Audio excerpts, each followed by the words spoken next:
Hello, awesome readers. Welcome to Storytime for All Kids. Today's story is The Berenstain Bears Thanksgiving, written by Stan and Jan Berenstain. It's round the next bend, down a sunny dirt road.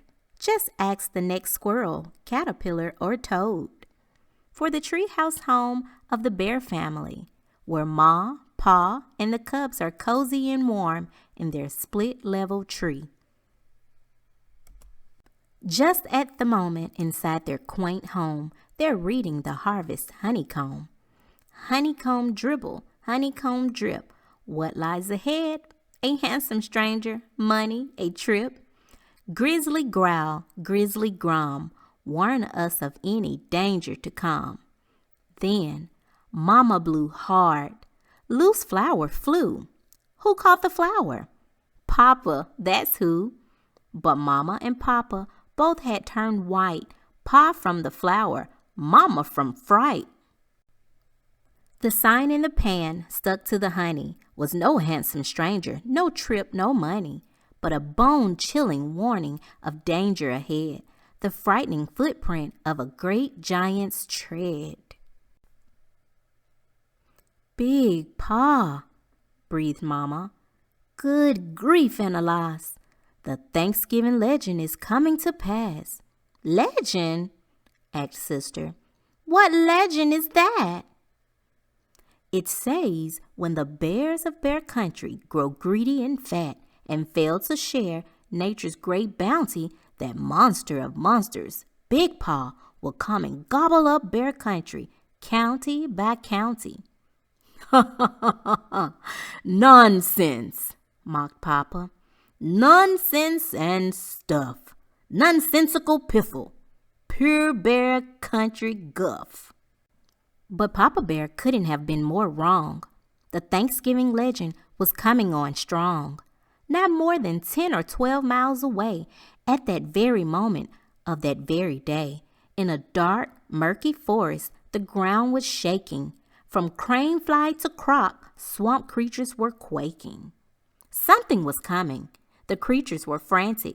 Something enormous, something gigantic.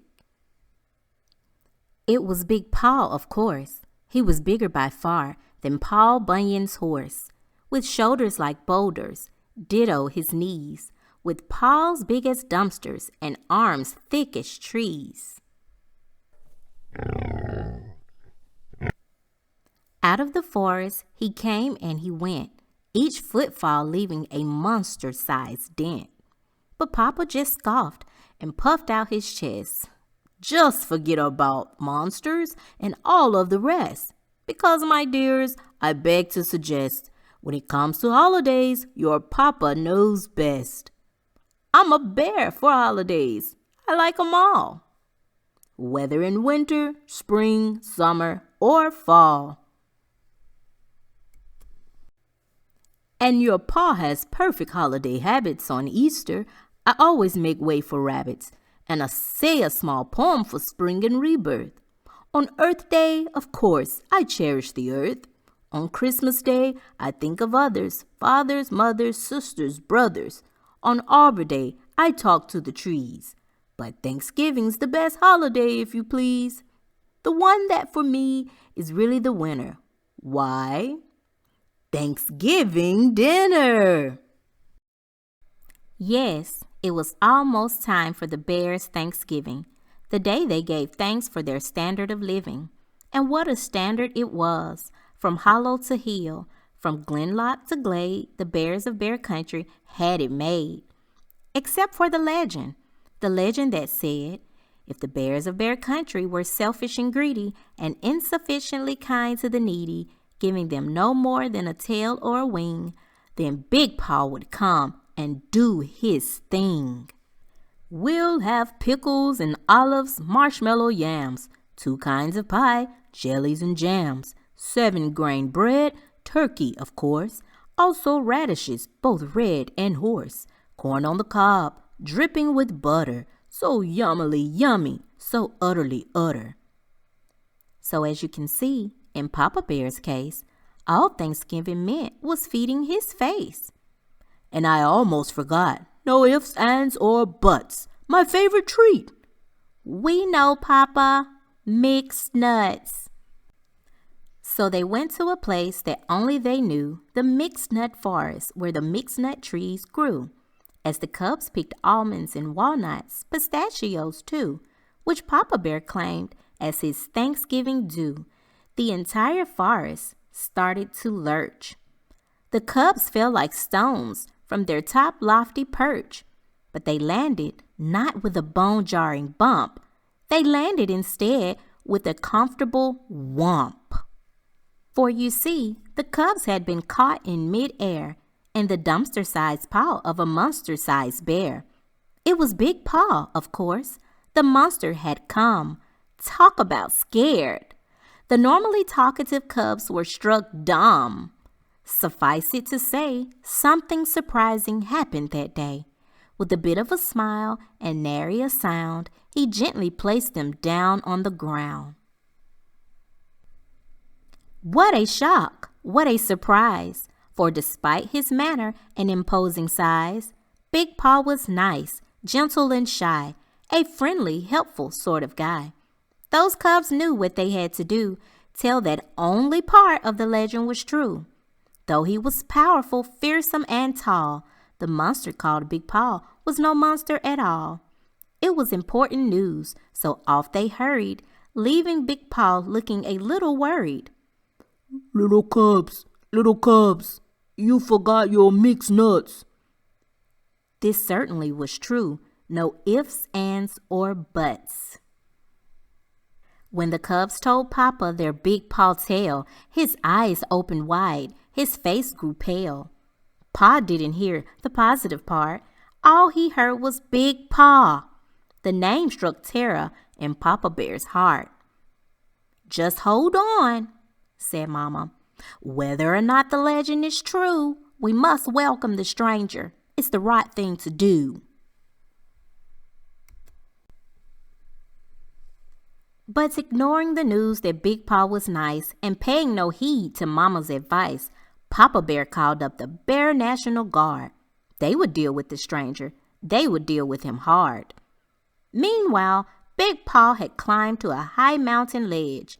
He stretched and he yawned as he looked over the edge. As Big Paw's yawns rolled into the valley through a mountain pass known as Echo Alley, they grew from a rumble to an enormous roar and confirmed the bear's fears about the Thanksgiving monster of legend and lore. Alas, Mama's protests fell on deaf ears. The bears of Bear Country gave in to their fears. Mama's advice notwithstanding, they put the cart of fear before the horse of understanding. To arms! cried Papa. There's no time to fuss. We've got to get him before he gets us. Swords were unsheathed. Bugles were blown. They were no longer bears with minds of their own. They were no longer Jack and Jill, Betty and Bob. The bears had become a dangerous mob. With the false courage of numbers, to the mountain they went, with an arsenal of weapons and deadly intent. While up on the mountain, the cause of the flap was settling down for a bit of a nap when he heard a strange sound. It was still far away and not very loud. Of course, what it was the roar of a crowd.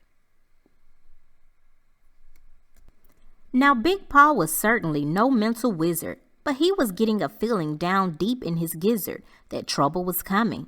So he scratched his head and started his fuzzy old noodle a-humming. And using his powerful arms and shoulders, he built a tower of boulders. If those bears were to charge up out of the valley, they'd be just like pins in a bowling alley.